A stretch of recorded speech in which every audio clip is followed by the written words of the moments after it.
Hello, hello. What is going on, everybody on YouTube? Steve Rakin here with the Rakin Profit YouTube channel. Hopefully, you guys are having a tremendous day. Today, we're going to be talking about 11 mistakes to avoid when selling books on Amazon.com. So, guys, I've been selling books on Amazon for probably about 3 or 4 years now. Books for me are bread and butter. I love selling books. There's an abundance of books out there, especially at thrift stores, and there's a ton of money to be made with books. The thing is, a lot of people are held back with books. They overthink it, they overanalyze it, and they make a lot of the beginner rookie mistakes that, I had to go through, and it really holds them back. So, I want to go over these 11 mistakes to avoid when selling books on Amazon.com to get these hurdles out of your way, to be able to get over these obstacles and start selling books on Amazon. Now, I know a lot of people that follow me come from the eBay world. You're used to doing everything yourself, taking pictures, listing it, shipping it, customer service, and things are a little different on Amazon. So a lot of people are overwhelmed with that. But I always say if you're looking to transition or maybe just add an extra income stream to your lineup, Amazon's great, and I think books are one of the best things that you could get into, and it's best for the beginners and rookies, and it's just not super complicated. So I'm excited for the show, guys. Let me jump into the comments and shout a couple people out very quickly, and we're going to get into the meat and potatoes of this. So we got Sin's Closet in the house. What's going on? Sam Kirker, what's up, Rakin? Been selling books for just over a month. Congrats, Sam, taking that leap. What's going on? Card Captor, Serene, shout out to Steve. Thank you for this. Shout out to you. Appreciate you tuning in. So let's get right into this show, and in a bit we'll get back into the comments section and answer some questions. So, title of the show: 11 mistakes to avoid when selling books on Amazon.com. If you're ready to rock and roll, let's dive into this presentation. Mistake number one that a lot of sellers make, especially when they're brand new. Let me make sure that this is working properly. One moment. Mistake. Okay, cool. One of the biggest mistakes that a lot of new folks make, and I see a lot of people complaining sometimes in Facebook groups or in forums saying, I can't find any books. There's no money in books. This doesn't work. One of the biggest mistakes that people make is they only scan a couple of books. They go to a Savers, they go to a Goodwill, they go to a Salvation Army, and they kind of just scan this book, scan that book, and after 30 or 40 minutes of watching them, or discussing it with them, like, hey, how many books did you scan? You notice they're only scanning a handful of books, maybe 20 books or 30 books, and they're kind of just hand picking based on what they think is interesting. And that's a big, big mistake. When it comes to selling books on Amazon.com and finding profitable books, it's a numbers game. It really is. It's a numbers game. And based on my experience, it typically takes anywhere between 20 to 30 books being scanned, if you're going through them all, to find one that's profitable. Now, it's going to differ based upon where you live and your business model and how cheap you can get the books, which is going to play a big role in your profit margins. But in general, 30 to 40 books, maybe a little less, and I'm talking about thrift stores, to find a profitable book. If you're at garage sales, typically it's a little less. If you're at library sales, it could be a little less as well. Again, it's going to depend on a lot of factors. But that's a big mistake, only scanning a couple books. The more books you can scan, the more potential profits you can make. So it is a numbers game. It takes a lot of patience. And, sometimes you go out there and you scan, and you just don't find anything. But you've got to scan relentlessly, and you need to just continue to scan. The more you scan, the better chance you have of turning a profit. Mistake number two when it comes to selling books on Amazon.com is not understanding sales rank. So, sales rank is a number that's associated with each product on Amazon, and it gives you an idea of when's the last time the item sold. It's almost like a snapshot in time of when the item sold. It has a lot to do with sales velocity. So, for example, the lower the rank is, the faster or more often that book is selling, or in lamest terms, when's the last time it sold? If it sold a couple minutes ago, the rank's going to be much lower. Whereas if that book didn't sell, maybe 3 or 4 months ago, it's going to be higher. But that is a moving number. The sales rank is always moving, and sales rank is going to differ based upon category. Now, I do want to keep this video more tailored to the beginner, but just know when you're scanning books, when you're analyzing books, when you're looking at the sales page, there's going to be a number associated to that book under the rank, or other words, the sales rank. And typically, the lower the rank, the faster it's selling. Rank doesn't mean everything. There's a ton of other factors to look at, obviously, like the profit margins, the feedback, so many different things. But rank is really, really important, and a lot of people don't understand the rank. So when it comes to books on Amazon, I typically try to stay with books that are between 500,000 rank and a million. That's kind of like the bread and butter. Obviously, anything under 500,000, under 200,000 is going to be really, really good. If it's under 100,000, that's like a hot selling book. If it's under 10,000, that's like super duper duper hot, and that thing's selling tons of copies a day typically. So sales rank's important, guys. Study it. You know, um, watch. There's a bunch of videos on YouTube about sales rank that's going to go a lot deeper than I'm explaining it to you. But just know that that number's always changing based upon the sales velocity. All right, so I was at the thrift store the other day with my mother, aka Mama Profits, and I wasn't yelling at her, but I was almost like scolding her in a sense. I was trying to teach her a lesson, because one thing about my mother, she sells books on Amazon. She's been doing it for 3 or 4 years. She does a kick butt job. She does phenomenal. But one thing that I've noticed about her, and this is why I'm bringing this up, because I'm sure that there's a lot of other people who do the same thing, is she freaks out about the condition way too much. I mean, you guys, take a look at the picture right here. There's the guy from Beavis and Butthead. We've got a Ferrari, and we have books. One thing we need to realize is there's no need to freak out if there's some highlighting, or if the page has a wrinkle, or if there's some issues with the book. We're not selling Ferraris here. We're selling books on Amazon, and people expect that there's going to be an average amount of wear and tear. And if you ever look into the condition guidelines on Amazon, whether it's acceptable, good, very good, or like new, or brand new, each condition has a set of guidelines. For example, a book that is in good condition is going to have average wear and tear. It's actually in the guidelines. If the book is brand new, it has to be shelf ready, stretch wrapped. If it came with stretch wrap, something like a toy possibly, it has to be like in pristine condition, just like it would be found at the store.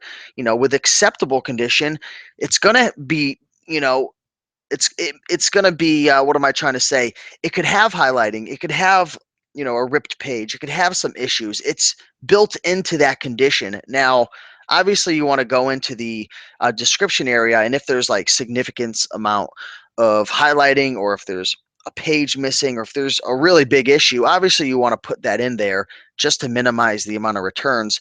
But let's get down to the bottom of things, guys. We're selling used books and textbooks on Amazon. We're not selling Ferraris. So don't freak out too much about the condition.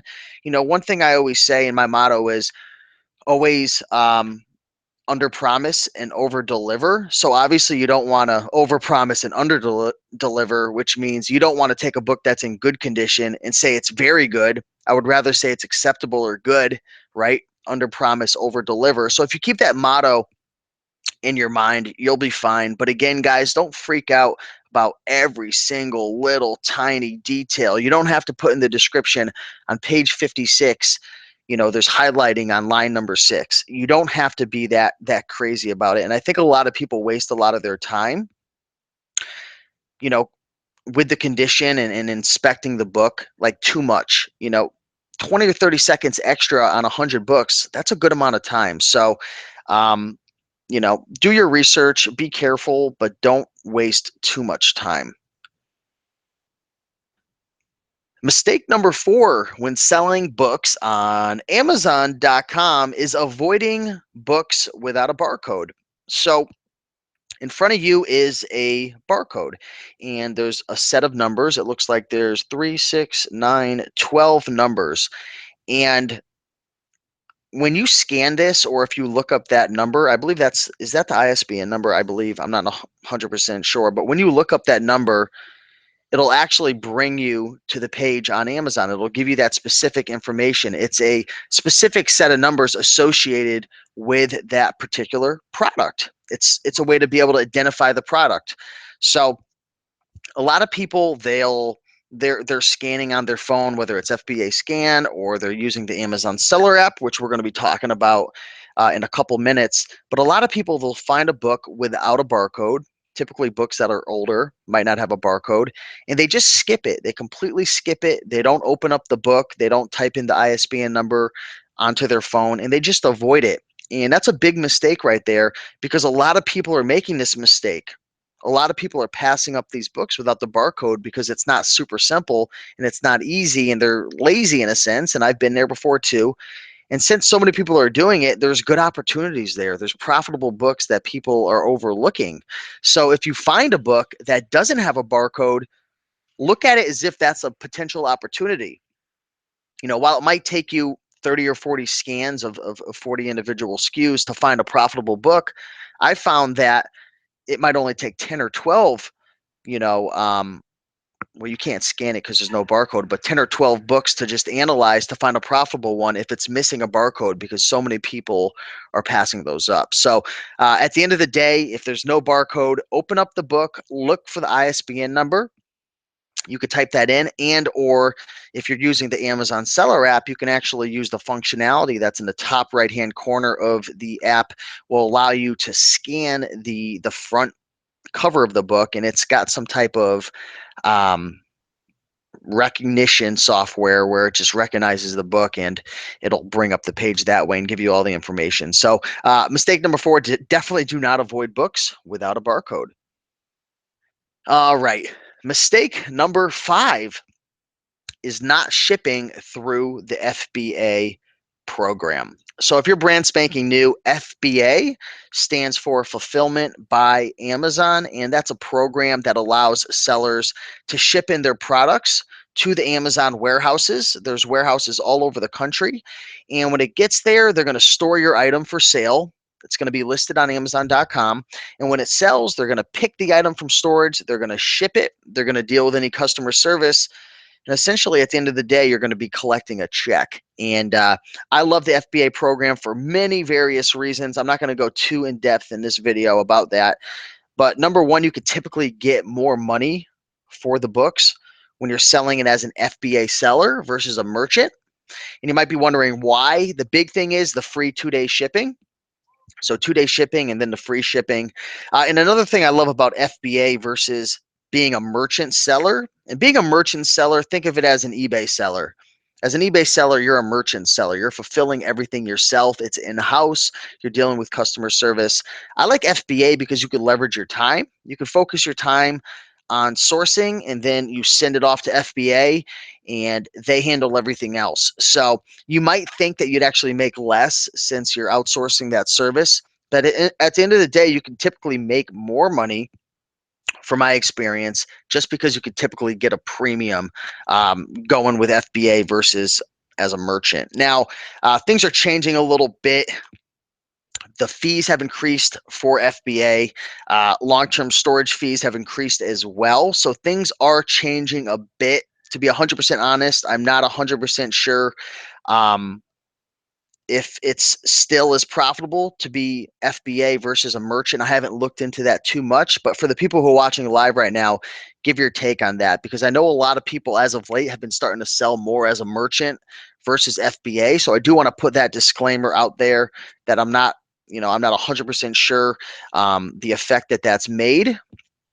but just do your research with that. But at the end of the day, I think FBA is still a better choice right now because I don't want to be spending my whole entire day, prepping and shipping and dealing with customer service. That's just not the type of business that I want to be in.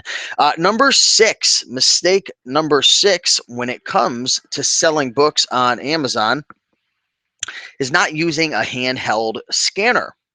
So on this page, you can see two various scanners. On the right-hand side, we have a ScanFob 2002, which is pretty expensive. It's a couple $100s.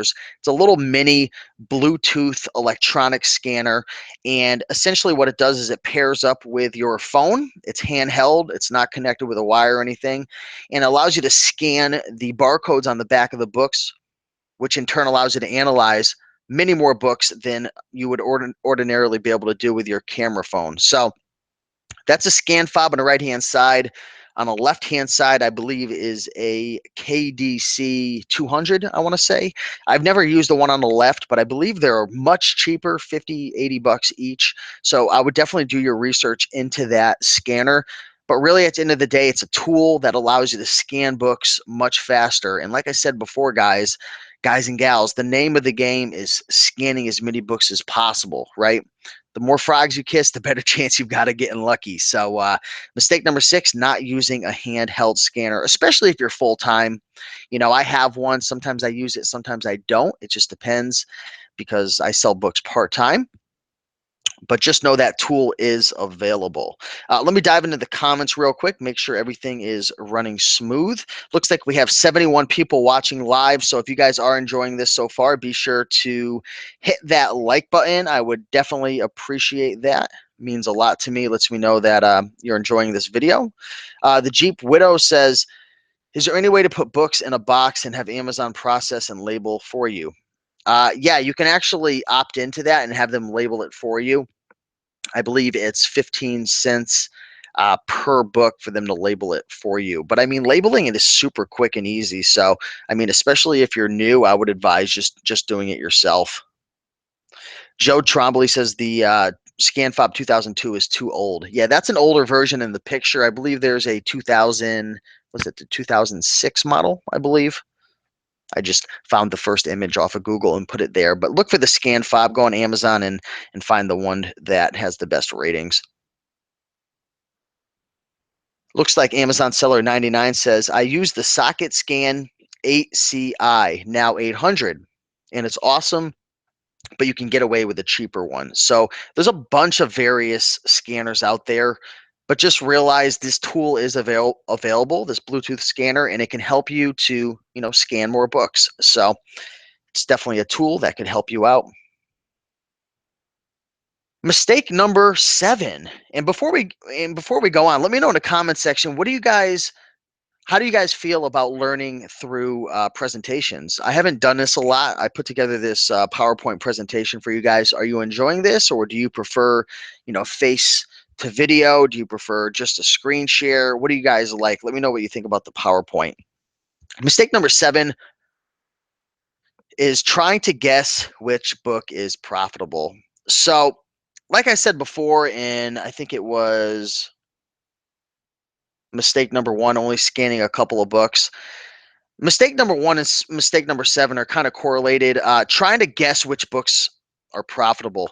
I see people out there, especially, and I'm not hating on the old timers out there. I got love to the OG resellers out there. But there was one instance where this actually probably happened to me a couple times, but one really bad one where I was at a Goodwill and I was scanning, and I was with my buddy and another guy who knew me off of YouTube, and we were all just chit chatting and we were scanning books and whatnot. And this guy came up. He was a little older, and he's like, I don't like you guys, you young guys scanning with the barcodes. It's taken me many years to learn what books are profitable, or something like that. And I'm not trying to be condescending or anything, but it made me realize that there's some people that are out there not embracing technology and the softwares that are available. And, with applications like the Amazon Seller app, which is free. If you want to sell books right now, go to your app store, download it, make sure you sign up for an Amazon Seller account. The Amazon Seller app, apps like that, in NitoScan and ScanPower, and all these different apps out there, Profit Bandit, they allow you to actually scan a barcode and analyze that item, that specific item right then and there, seeing the rank, seeing the reviews, seeing how many sellers there are, merchants, FBA, new, used. You can actually go in to the button under net proceeds, type in your cost of goods sold. It'll break down your fees and tell you what the profit is. There's even softwares out there, scanning apps like FBA Scan, that allow you to set up triggers, which if you're wearing headphones, it'll actually make a noise or a sound to let you know if it's profitable or if you should pass it. So technology is changing rapidly, but believe it or not, there are people out there who aren't embracing the technology and the softwares out there, and trying to guess which book is profitable is really a waste of time and isn't very efficient. And you're not going to be able to compete with the next guy if he has a scanning app. It's just not going to happen. And even if you are some type of whiz kid, super rocket science genius, and you could somehow figure out which books are profitable without scanning it, how much more money could you be making if you had a scanning app? So Amazon Seller app is what I use most of the time. If I'm going hardcore, I'm going to link up my FBA scan application with my ScanFob Bluetooth, and I'm going to go hard with that. But make sure you're not there guessing. Get yourself an app. Mistake number 8. Mistake number 8 is pricing your books incorrectly. So a lot of people don't realize that you can actually charge more money as an FBA seller versus a merchant. And this is one of the biggest mistakes I see. So I already explained earlier the difference between a merchant seller and an FBA seller, and the benefits and the why to how you can get more money. But a lot of people will match the price.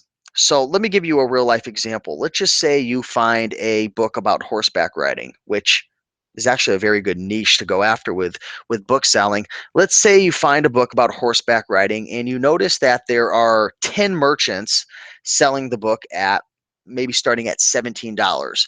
46,000 rank, book is selling really, really fast, and there's no FBA sellers. Don't go in and price that at $17. You could probably price that, if there's no FBA sellers with that low of a rank, maybe $25, maybe even $35. I've seen it. I know it sounds unbelievable, but we live in a day of age where people want their product now. They don't want to wait for some random merchant seller to ship it off 5 days later in a plastic poly bag and the book comes destroyed, this and that. People want to buy from Amazon. They like the trust. They like the 2-day shipping. They like the hassle-free returns. And you can get much more money pricing it FBA versus merchant. Don't match them as a merchant. Now, I'm not going to go into all the nuances. There are times where you want to keep your price a little closer to a merchant. Maybe if the rank is higher, it's more long tail. But that's another story for another day. But that's a big thing right there. A couple things you want to analyze before you determine your price is understanding the rank. Is it long tail? Is it selling super fast? How many sellers are there FBA? How many sellers are there as a merchant? What's the second, third, fourth lowest price? How's the feedback on that book? Does it have a ton of feedback? Is there a bunch of social proof pointing at this book as an authority? These are all different factors that you want to consider. But again, the biggest one is not pricing your books high enough. But again, this is all going to depend upon your business model. This is your business, but I'm just giving you my opinion. Mistake number 9, not inspecting the book or books properly. I've fallen in this trap before. I'm super excited. I find a book. It's profitable. Maybe it's a textbook going for $60. I get home, I go to list it, and boom, it is just like loaded with highlighting. Maybe it's missing a CD, and maybe it's not as profitable as I thought. Now, like I said before, you don't want to freak out too much and like pass up on books because of the condition, but there are times where the condition is just so horrible, or maybe there's pages missing, or there's a CD missing, or maybe it's a bundle. Maybe the listing that you saw was for the main book and then the laboratory book as well. Maybe it's a chemistry class. Maybe the CD is missing. There's certain things that could break a deal. CD missing, book missing, pages torn out. So I guess at the end of the day, you just want to spend a second or two before you buy it, just combing through the book really quick. Check to see if a CD or a DVD is supposed to be included. Make sure the book isn't torn to pieces. Again, don't freak out too much about the condition. Highlighting is normal. Sometimes it's going to be underlined. There could be some wrinkles, but there are from time to time deal breakers, but most of the time it's not. So just inspect it. Also, one more thing I wanted to mention as well in terms of inspecting is sometimes you'll scan a book, it'll look super profitable. It's like money in your bank, like you're ready to rock and roll, and then you realize that the listing you saw on your phone isn't matching your actual physical book. The cover's different, or it's a different book completely. So inspecting will actually help you in that situation as well. Let me take a drink of water really quick. Okay, let's dive into mistake number 10 that you want to avoid when selling books on Amazon.com. So, mistake number 10 is getting stuck in your routine and habit of sourcing from the same place. If it's a honey hole, if it makes you a lot of money, keep doing what you're doing. Congratulations. But many people struggle with getting enough inventory, and they get set in the routine and habit of sourcing from the same place over and over again. Don't be shy. Feel free to go to different thrift stores. If you're only going to Goodwill, try out Savers. Check it out. Maybe there's some deals over there. Run into your dirty Salvation Army. Maybe there's some deals over there. Maybe they've got some promotions or sales or fill a bag days, right? Don't be afraid to walk into your local mom and pop thrift store. In addition, don't be afraid to go in to consignment stores. Believe it or not, I've done extremely well at consignment stores. Now, you are going to pay a little bit more money, and there's typically not going to be as much to choose from as a thrift store. But don't be scared, to get outside your comfort zone and try new things out. Consignment stores, library sales, flea markets, garage sales, the Craigslist for sale section. There's so many different options out there. So, it's great if you find a honey hole and it's working and you like it and you're enjoying it, but don't be, so stuck in your ways, because there's other, methods out there to be able to source more and to really bump up your inventory to make more money. Mistake number 11, and this is a big one right here, not understanding your margins, not understanding the Amazon fees, not understanding LTSF, which stands for long term storage fees, and not really having a firm grip of your particular business model that fits best with your lifestyle. So, um, this is a whole this could be a whole video in itself. But as of late, there has been some changes lately. Fees have been increasing in order to sell books on Amazon. The fees have been increasing, so you have to be careful in terms of how much you're paying for a book, and making sure to always take a look inside your app when you scan a book.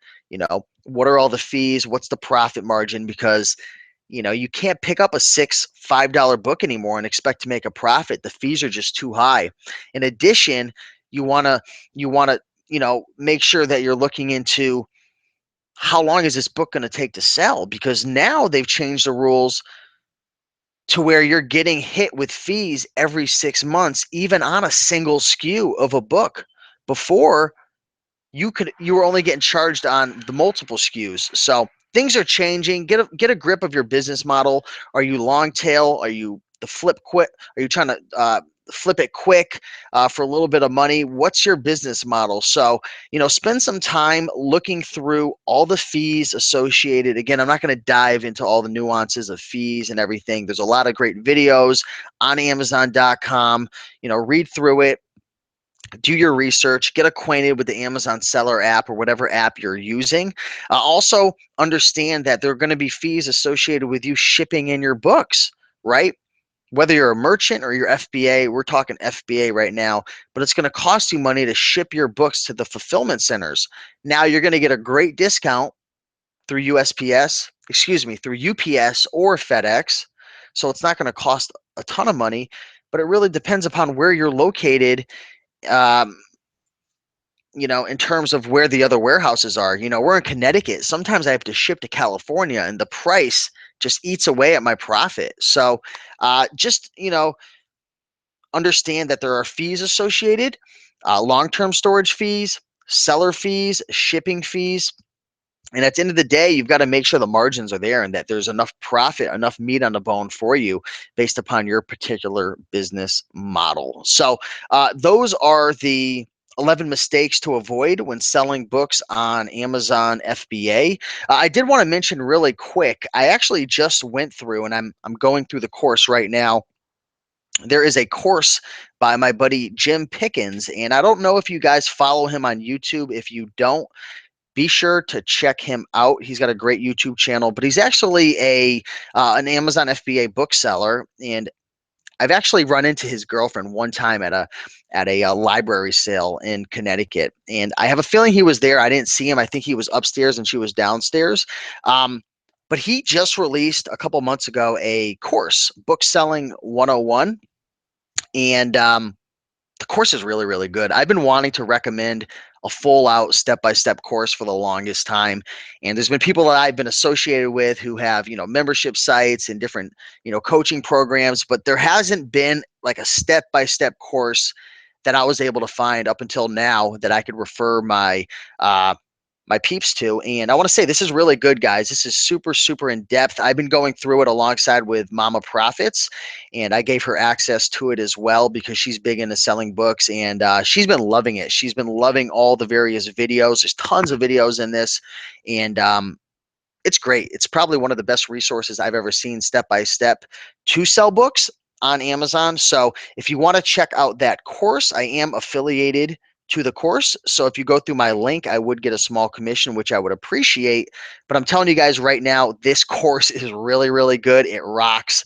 And I only refer things to you guys that is actually really good and high quality. So you can check out that course at www.rakeandprofit.com /book selling 101, rakeandprofit.com /book selling 101. It's a really good course, guys. Check out the sales page. I think you'll really enjoy that. So that is the presentation. Hopefully you guys learned a couple things about selling books. I've got a bunch more videos on my channel as well, talking about, how to analyze books, really going into depth, sharing a lot of the ins and outs of the book selling business. I've got a ton of books. So be sure to check that out on my channel. I'm going to dive into the comment section right now and answer any questions that you have regarding book selling on Amazon. So let me jump on over to the comment section. Okay, cool. So if you guys have any questions, feel free to ask away. It looks like we got 75 people watching right now. So thanks for hanging out, guys. Hopefully you are enjoying the video so far. Sins Closet saying, smash that button. I would appreciate that.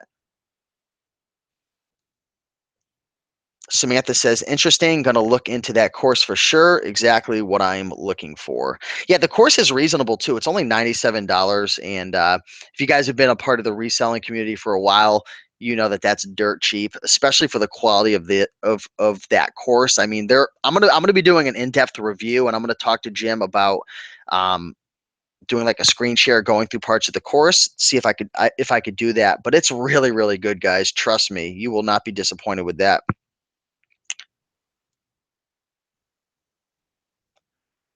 I'm just going through the comments right now. Amazon Seller 99 says tip number 11 is very important to me, which was, understanding the fees, long-term storage fee, and finding your particular business model. I definitely agree. Joe Trombley is in the comments right now saying Craigslist is awesome for massive lots. And that's true.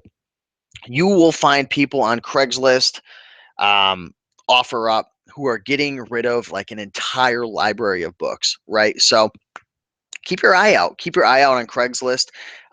You can go to a website called If This Then That, IFTT.com, and you can actually set up alerts that will notify you when specific keywords are present in a listing on Craigslist, and you could be the first one to reach out to that person. So be on the lookout for that. We got Christopher Lynn in the comments. Good to see you, Chris. Thanks for checking in. The Jeep Widow is asking, if you have a slow moving book, is it worth it to try to sell on FBA? Well, a lot of times books will actually sell faster on FBA because, in my opinion, there's a bigger market. There's more people looking to buy via FBA versus a merchant. So it really depends on the rank, on the reviews. If you have any examples of ASINs that you would like me to analyze, we can definitely do a video on that in the future. I do have a video, look up on my channel, where I go through like a whole bunch of different books and I tell you if I would pick it or pass and why. I will try to link that up in the description afterwards because that's a very, very pretty cool. It's a pretty cool video. I think you'll like that. Kyle says, when scanning so fast, how do you know so quickly that it would be a sale? So there's a bunch of different things that you're going to typically look for. I'm going to speak to you as if you don't have triggers set up, which I don't, but some people have triggers where they have different rules set up to where if there's a certain amount of profit, etc., it makes a cha-ching noise or something to let you know that it's green light, buy it. But in terms of just scanning, how do you know if you're scanning so fast? I mean, it takes a couple seconds to scan. So you're looking at your screen and you're seeing, what the book's selling for. So for me, I typically have to sell a book for at least 12 bucks, sometimes 10 if it's a light paperback. So I'm looking to see what the lowest FBA price is. That's really all I'm looking for. And then, obviously I'm looking at the rank and I'm looking at the feedback and the amount of sellers and the profit after fees. But it really doesn't take a lot of skill to analyze it fairly quickly. It takes a little practice, but it's pretty easy.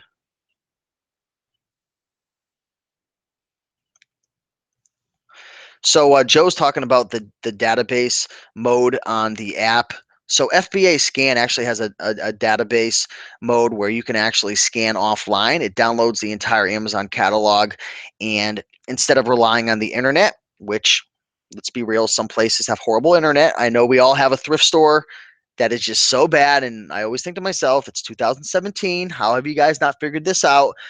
But we all have those stores that the internet's horrible. So having an application like FBA Scan that allows you to download the Amazon catalog in advance to be able to scan offline is definitely beneficial. Corey says information is power. Some of these old guys think that they own the estate sales and market, especially here in Portland, but they don't use the new tools. But that's an advantage to me.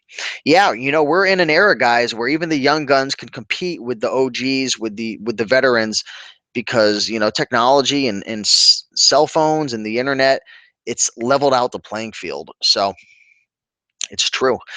Team Tycoon Team Tycoons. Thanks, Rakin. You are a great man. Some people don't understand how successful you really are. Well, I appreciate that.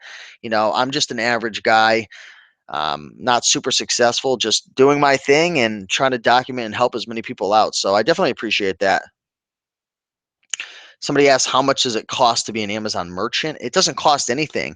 The only difference between getting the professional account on Amazon versus being just a merchant, and just having the basic account. And I think I'm actually kind of going off a little bit. But to be a merchant, there's no cost, but you do have to have a seller plan, either the basic plan or the pro plan. If you're just a merchant with the basic plan, you're going to pay $1 extra in fees.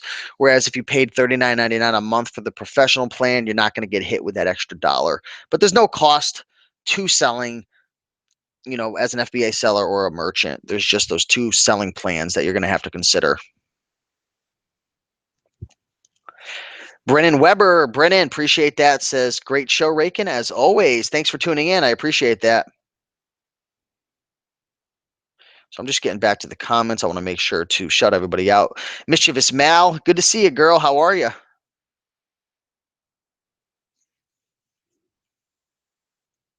Joe says, make sure to sign up for the Facebook groups too. Yeah, there's a ton of free Facebook groups. There's a couple paid Facebook groups out there. Definitely look into them, guys. It's great to network. Excuse me. Let me get a drink really quick, and I'm gonna answer some more questions for you guys.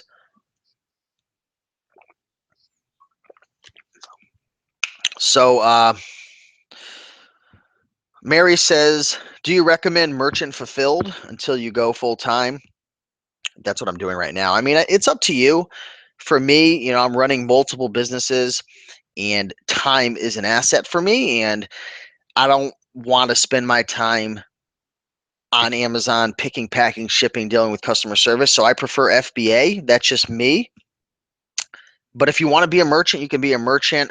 But I recommend transitioning over to FBAs as soon as possible. K-Bomb123 says, if I want to buy books from college students, what is the most efficient way to figure out an offer price for books beforehand? Ask for ISBN so you don't waste trips. Yeah, I would get the ISBNs ahead of time. Type that into the Amazon seller app and make sure you get that all set up with the fees and everything. But then it'll break down what your profit is. So, for example, maybe you have an engineering book that you buy off of a student, or he sends you an ISBN and you see it selling for, 86 $86. It's got a really good rank, maybe 100,000 or less. After fees, you're going to walk with maybe 54. So in that case, I might offer him, $20 or $25. It really depends what you're willing to pay. But I would get the ISBNs in advance and then, formulate your offer that way. Hassan Robinson says, I'm listening to this at work. It looks like I caught the end, but I need to check out your channel and get some pointers. So, Hassan, thank you for tuning in. Hopefully, I'm not disturbing you at work, but be sure to watch the replay. There's a ton of tips in here. And I'll be sure as well in the description to link up the 11 mistakes to avoid in case you can't go through this whole video. So I'll hook you guys up there.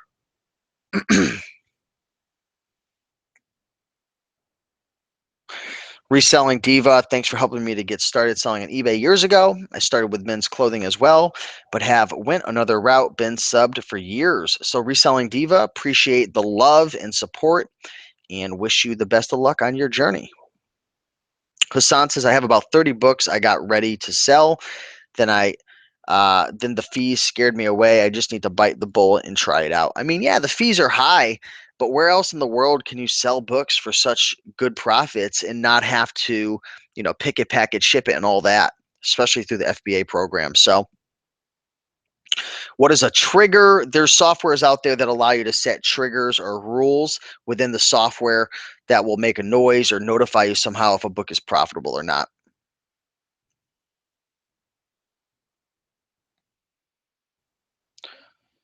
So I think that's about it. I'm kind of losing my voice right now, and I need to continue packing my bags. I'm in the middle of a move right now, but I want to take a quick break and educate you guys and share a little bit of information about selling books. So thanks everybody for watching live. If you guys did enjoy this video, be sure to do me a big favor and smash that like button. That would definitely be appreciated. And if you guys have any other questions, anything I can do to help you guys out, drop a comment in the comment section. And after this replay comes back up, I'll go into the comments and answer your questions. So thanks again, guys. If I missed anybody's comments, I apologize, but I'm kind of losing my voice and I got to keep moving. So again, if you want more videos like this, subscribe, hit the like button, show some love, and I will see you guys in the next video. Thanks again, guys, and have an amazing day.